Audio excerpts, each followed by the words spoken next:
죽었던 살리심을 받으셨으니. 아멘, 아멘, 아멘.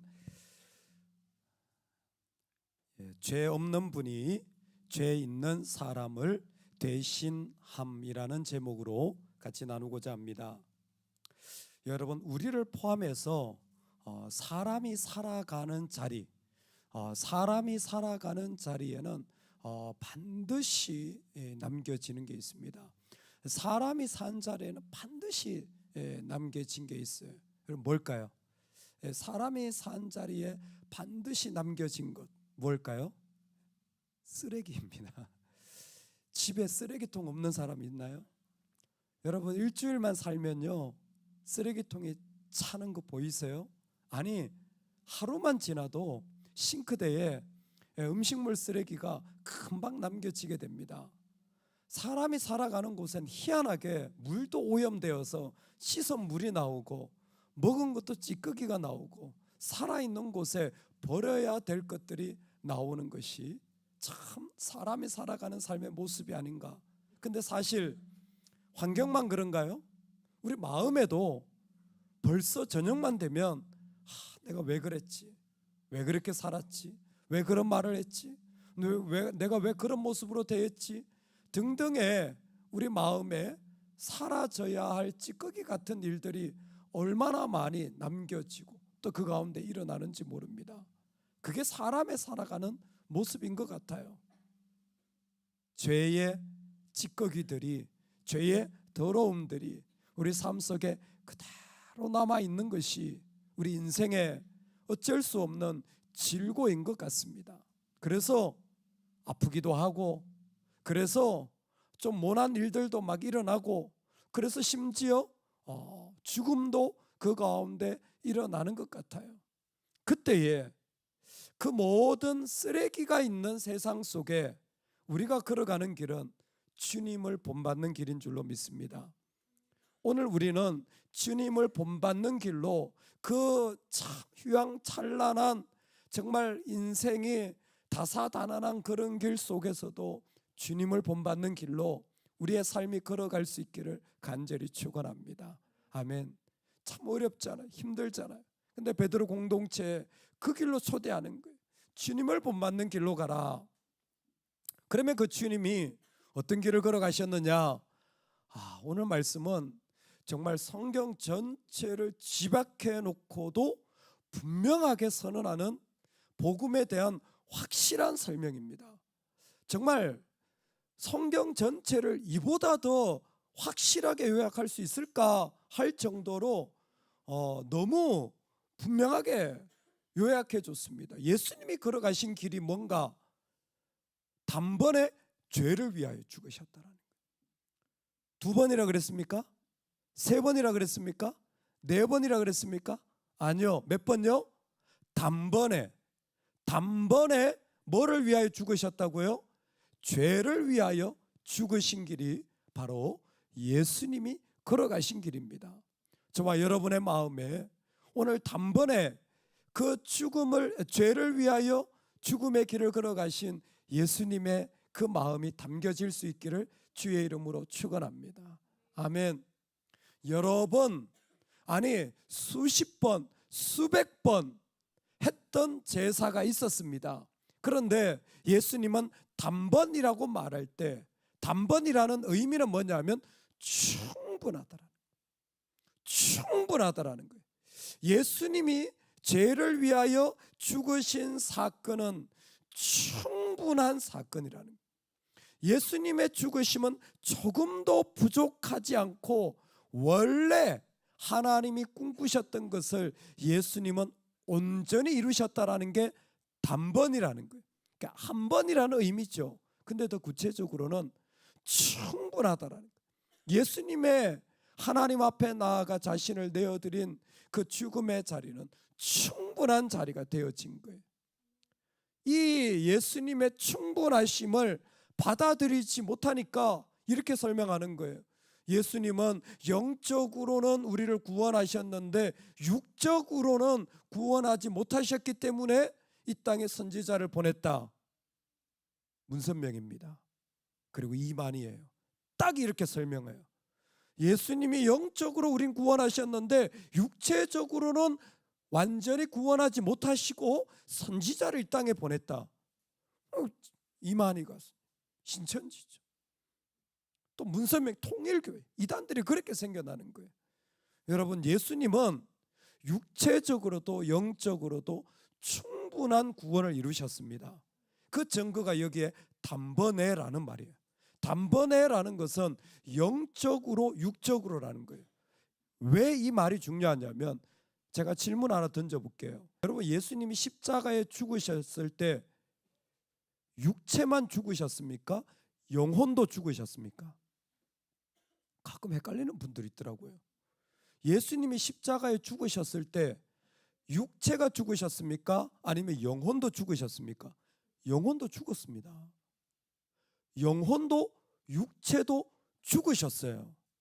그런데 오늘 말씀에 보면 끝에 보면 육체로는 죽임을 당하시고 영으로는 살리심을 받으셨으니 라는 말씀이 있어요.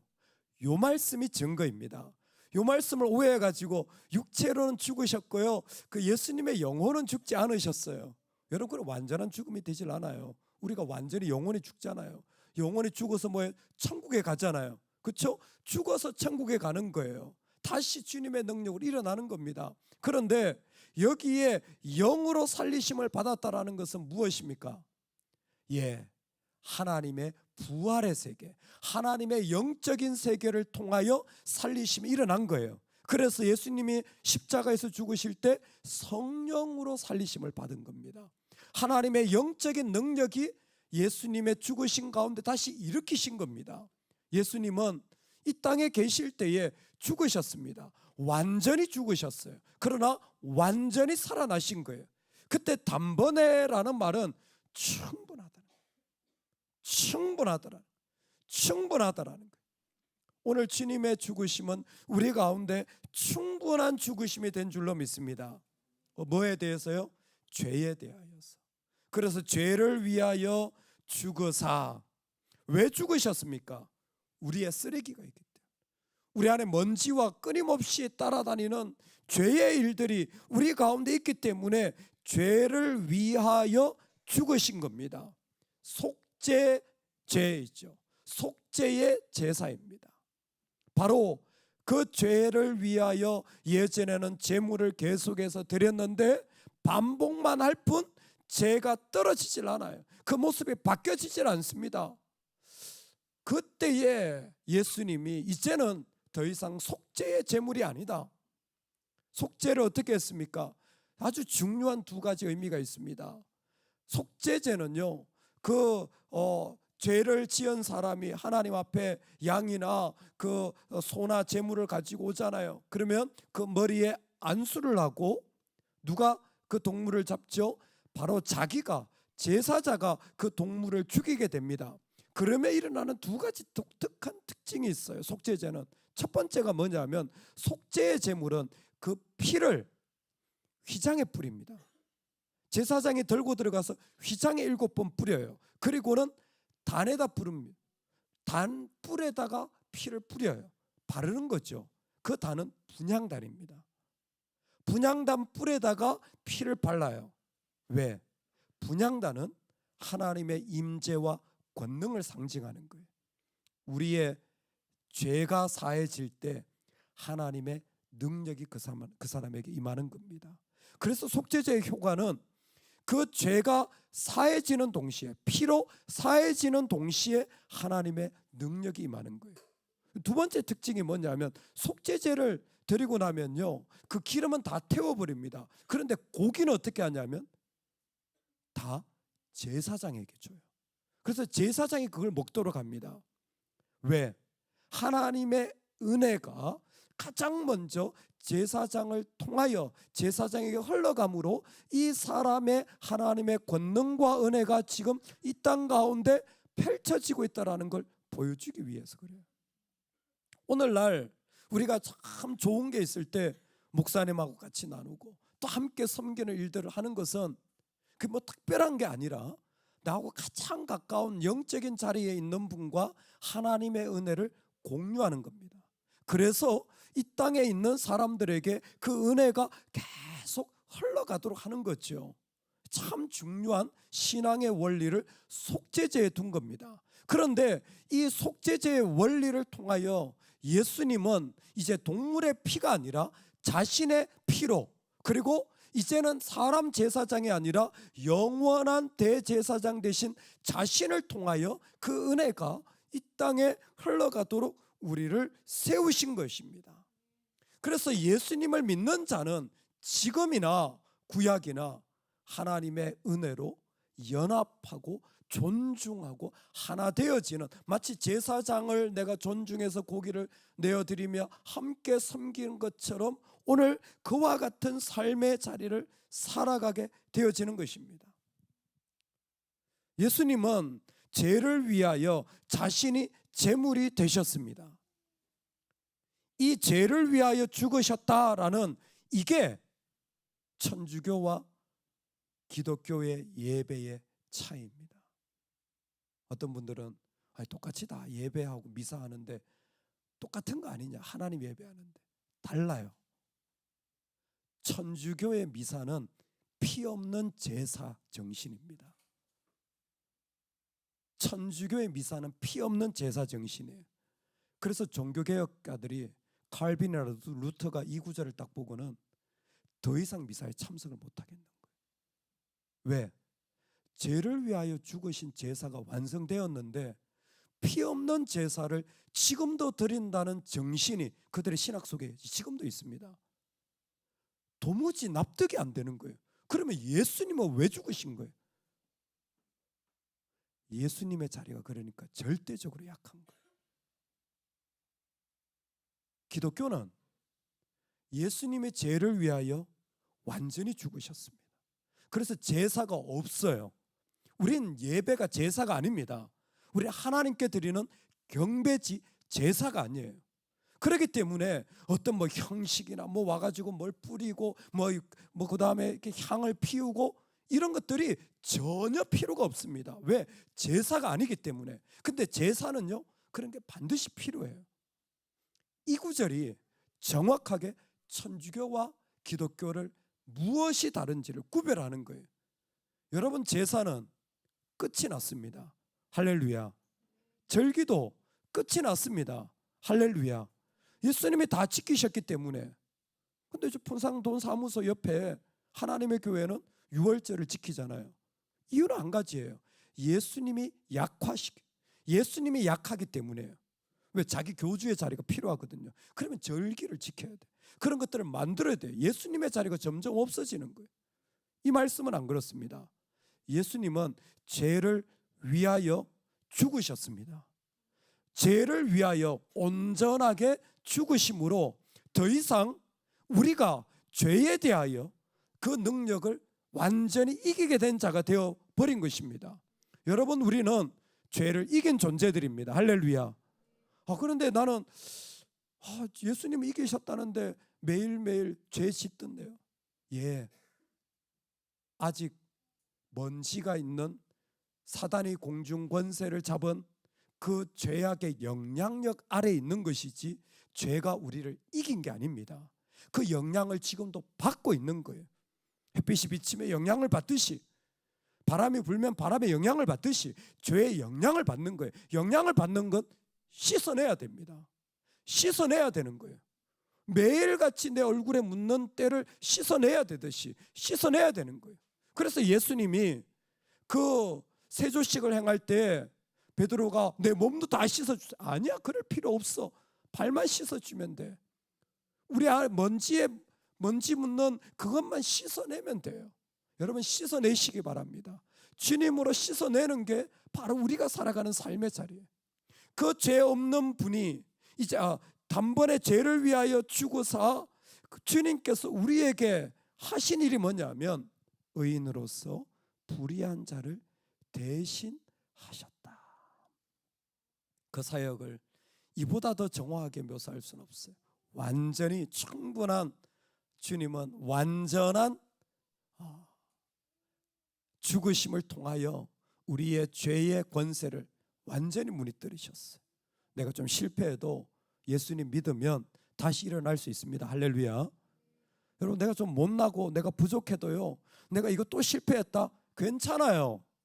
예수님 믿으면 이 땅에 실패는 없습니다. 할렐루야. 믿으십니까? 믿으십니까? 이거 못 믿으면 저쪽에 신천지 가셔요. 이거 못 믿으면 저기 통일교 가세요. 확실하게 믿으셔야 됩니다. 내가 좀 못했어, 부족했어, 그래도 뭐예요? 주님 때문에 난 다시 일어나는 거예요. 왜? 주님 완전히 이기셨기 때문에 먼지 묻은 거 뚫어내면 되는 거예요.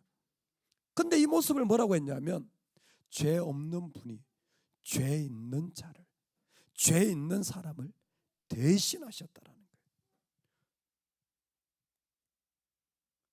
죄 없는 분이 죄 있는 자를 대신하셨다라는 것은 완전히 갚으셨다라는 겁니다. 우리의 죄를 다 자신의 제물이 되어서 갚아내셨다라는 거예요. 자, 그게 베드로전서 전체에서는 어떤 의미냐면, 완전히 갚으시고 나서 2장에 보면 우리를 위하여 십자가에 죽으셔서 우리의 죄값을 대신 치르심으로 우리의 본이 되셨다는 거예요. 우리의 본이 되셨다는 거예요. 왜 예수님이 이 일을 하셨냐면, 우리의 모든 죄를 다 갚으셨어요. 그리고 끝이 아니에요. 우리가 이제 예수님을 믿고 나서 끝이 아니라 우리의 본이 되신 겁니다. 어떤 본이 되심? 우리로 하여금 옳은 길을 걸어가도록 하는, 고통을 당하고 어려울 때 옳은 자리에 서도록 우리의 본이 되어 주신 거예요. 십자가에 죽으신 주님이 그 모든 죄를 지고서도 기꺼이 순종함으로 의가 되셨잖아요. 로마서 표현에 순종하심으로 의가 되신 것처럼, 우리가 이 땅에서 어렵고 고난당하고 힘들고 아플 때 내가 옳은 자리에 서도록 예수님이 우리의 본이 되어 주신 거예요. 어떤 자리가 옳은 자리냐면, 2장에는 이렇게 설명되어 있습니다. 욕을 당하시되 맞대어 욕하지 않으시고. 할렐루야. 나를 욕한다고 내가 욕하면 돼요, 안 돼요? 이거보다 더 구체적일 수가 없죠. 옳은 길이 뭐냐? 나 욕한다고 다 욕하지 말라는 거예요. 아유, 나도 한 성질 있는데 그 사람은 죽으셔야 돼요. 그 사람 빨리 죽으셔야 돼. 죽어서 천국 가든지 아니면 성질이 죽든지 둘 중에 하나예요. 욕을 당하되 맞대어 욕하지 않으시고 위협하지 않으시고 누군가를 공격하지 않는, 입에는 거짓이 없으시고, 이게 주님이 우리에게 말씀하신 옳은 길입니다.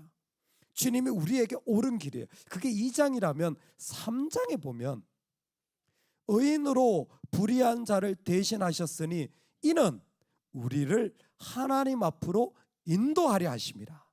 이게 3장의 핵심이에요. 자, 주님이 십자가에서 모든 죄를 다 지셨습니다. 그렇다면 그 주님이 그 불의한 모든 것을 다 지심으로 진짜 우리가 서야 될 올바른 자리, 이게 맞는 자리야, 이게 제대로 된 자리야 라고 보여주신 자리가 어디입니까? 하나님 앞으로 그 죄인을, 그 불의한 자를 인도하는 거라는 거예요. 2장에서는 나는 같이 욕하지 않아요. 같이 위협하지 않아요. 같이 똑같이 내가 대하지 않아요. 난 그럴 수가 없어요. 왜? 나는 주님의 본을 따라가니까. 근데 3장에 오니까 이제 어떻게 하냐면, 내가 고난당해요. 내가 어려워요. 그렇게 똑같이 하지 않을 뿐만이 아니라 이제는 뭐 하냐면 그 사람을 인도하는 겁니다. 인도한다는 말이 아주 쉽게 설명되어지는 거면 데려다 놓는 거예요. 어쨌든 그 사람을 하나님 앞에 데려다 놓는 거예요. 어떻게든 하나님 앞에 데려다 놓는 거예요. 어떻게든. 참 삶의 자리에 어떻게 이런 사람이 있나? 이제 만나면 뭐예요? 그냥 하나님 앞에 데려다 놓는 거예요. 여러 가지 의미가 있을 겁니다. 주님, 저는 못하겠어요. 주님이 하세요. 하나님 앞에 데려다 놓는 거겠죠. 아마 소극적인 데려다 놓음일 거예요. 그런데 아마 적극적인 데려다 놓으면 뭐겠어요? 우리 같이 기도합시다. 우리 같이 예배합시다. 우리 하나님 앞에 나아갑시다. 우리 주님 앞에 같이 찬송합시다. 같이 말씀 묵상합시다. 하나님 앞에 뭐예요? 데려다 놓는 거예요. 이번 주에 어떤 성도님하고 이렇게 카톡을 나누는데 요즘 어떻게 지내시냐고 그랬더니 목사님 요즘 이렇게 성도님 어떤 분과 묵상 나눔을 하고 있는데 너무 재밌어요 그러는 거예요. 이야, 이게 교회죠. 놀러 가는데 너무 재밌어요. 그건 교회가 아니라 친교회고요. 묵상 나눔을 하는데 너무 재밌어요 그러는 거예요. 귀가 번쩍 뜨이는 거예요. 야, 할렐루야다. 너무 좋다. 뭐 교회 프로그램이 아니에요. 그냥 아마 하시는 것 같아요. 뭐예요? 하나님 앞에 데려다 놓는 거죠. 여러분 우리가 그거 해야 되는 거예요. 그거 해야 되는 거예요. 같이 기도합시다.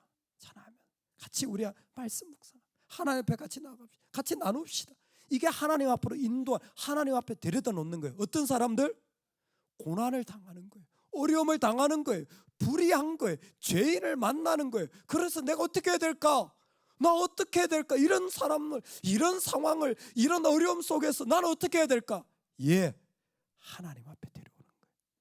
여러분 우리 그런 삶 살기를 소망합니다. 하나님 앞에 데려오는 거예요. 정말 귀한. 그래서 오늘 예수님의 사역이 뭡니까? 이거라는 거예요. 그 죄인들을 하나님 앞에 다 우리를 데려다 놓는 거예요. 십자가를 통해서. 그래서 제일 십자가의 사역을 쉽게 말하면 우리의 죄를 사하여 주신 사역인 동시에 데려다 놓는 사역이에요. 어쨌든 데려다 놓는 사역이에요. 어쨌든 다시 데려다 놓고 또 다시 데려다 놓고 할렐루야. 우리 그 사역을 하실 수 있기를 소망. 계속 데려다 놓는 거예요. 또 데려다 넘어지면 또 데려다 괜찮아요. 주님이 하실 거예요. 계속 데려다 놓는 거예요. 오늘 베드로는 우리를 그 자리에 초대하는 겁니다. 데려다 놓는 거 쉽지 않던데요. 데려다 놓는 거 만만치 않던데요. 말씀을 묵상하면서 절로 웃음이 나왔습니다. 해본 사람은 다 알거든요. 말씀은 너무너무 좋은데 데려다 놓으려고 하면 정말 사람만큼 말 안 듣는 게 없잖아요. 동물은 때리라도 데려다 놓지. 사람만큼 말 안 듣는 게 어디 있습니까? 힘으로도 안 되고 능으로도. 사람이 어떻게 방법이 있어요. 어떻게 데려다 놓을까요? 방법이 있어요. 어떻게 데려다 놓죠? 따라합시다. 내가 죽으면 된다. 아멘입니까? 왜 이렇게 소극적으로 아멘 하세요? 이게 제가 한 말 아니에요. 주님이 지금 십자가 사역을 보여주신 거잖아요. 십자가가 데려다 놓는 거잖아요. 우리도 똑같아요. 무슨 말 잘해가지고 무슨 나하고 친분이 있어서 아무리 친해도요 믿음 앞에는 안 옵니다. 착각하지 마십시오. 교제는 교제로 끝날 뿐이에요. 그 안에 십자가가 있어야 데려다. 내 자녀가 한 걸음이라도, 내가 정말 믿음으로 한 걸음이라도 진짜 제대로 나간 건 십자가입니다. 십자가 없이 있는 것처럼 보이지만 그거 다 거짓말이에요. 십자가예요. 주님이 다른 방법 있으시면 다른 방법 하셨죠. 세상을 만드신 분이 세상의 모든 방법을 다 왜 못하셨겠습니까? 근데 십자가만이 방법이었기 때문에 우리도 마찬가지. 내가 죽는 거예요. 하나님 앞에 데려다 놓는 게, 나도 뭐 의인은 아니지만 주님이 의롭다 하니까 그저 그냥 믿음으로 나가는 거지만 그 냄새나고 죄인이 고집불통이 끊임없는 자들을 어떻게 하나님 앞에 우리가 무슨 수로 하나님 앞에 데려놓는다면, 우리가 어떤 능력으로 하나님 앞에 데려다 놓는다는 말입니까? 십자가입니다. 내가 죽는 만큼, 내가 죽어진 자리만큼 그 자리에서 하나님의 백성들이 그 주님 앞에 진심으로 다. 오늘 저와 여러분이 살아가는 삶에 단번에 죄를 위하여 죽으신 주님이 고백되어질 수 있기를 소망합니다. 우리 예수님은 죄를 이기기에 충분하십니다. 조금도 부족하지 않습니다. 어떤 내 실패에서도 주님은 다시 일으키십니다. 할렐루야. 그리고 그 주님은 모든 불의한 자를 대신하신 거예요. 어떻게 하기 위하여? 하나님 앞에 데려다 놓기 하기 위하여. 그래서 여러분 마음에 이제 옳은 자리인지 알았잖아요. 그럼 일어나는 게 이제 있어요. 갈등입니다. 갈등이 반드시 일어납니다. 이제는 알아요. 하나님 앞에 데려가야 된다는 거. 그런데 힘들어요. 아니면 눈치가 보여요. 아니면 나도 내 마음이 있어요. 그때 아주 좋은 코로나 치료약이 있습니다. 갈라디아서 말씀입니다. 이제 내가 사람들에게 좋게 하랴 하나님께 좋게 하랴, 사람들에게 기쁨을 구하랴 내가 지금까지 사람의 기쁨을 구하는 것이었다면 그리스도의 종이 아니니라. 아멘. 하나님 앞에 데려다 놔도 욕먹어요. 얼마나 악한지 몰라요 사람이. 여러분, 그 사람한테 박수 받으려고 한 거 아니에요. 내 마음 흡족하려고 하는 거 아니에요. 하나님 좋으시라고. 할렐루야. 그저 하나님 좋으시라고. 그저 하나님. 얼마나 하나님을 하려고 하면 주변의 상황들이 반대로 가는지 몰라요. 참 박수 쳐줘도 쉽지 않은데. 여러분, 우리 사람에게 좋게 할 필요 없습니다. 하나님에게 좋게 하는 거지. 사람 보고 하는 거 아니에요. 왜? 나는 그리스도의 종이니까. 십자가 아래 나는 주님의 종이니까. 난 그리스도의 종이니까. 주님만 기뻐하시면, 그저 하나 앞에 들어오는 거 기뻐하신다면, 그 사람에게 살아난다면, 내가 무슨 욕을 먹어도, 내가 무슨 돌을 맞아도 그것은 주님이 좋아하시면 난 그걸로 된 겁니다.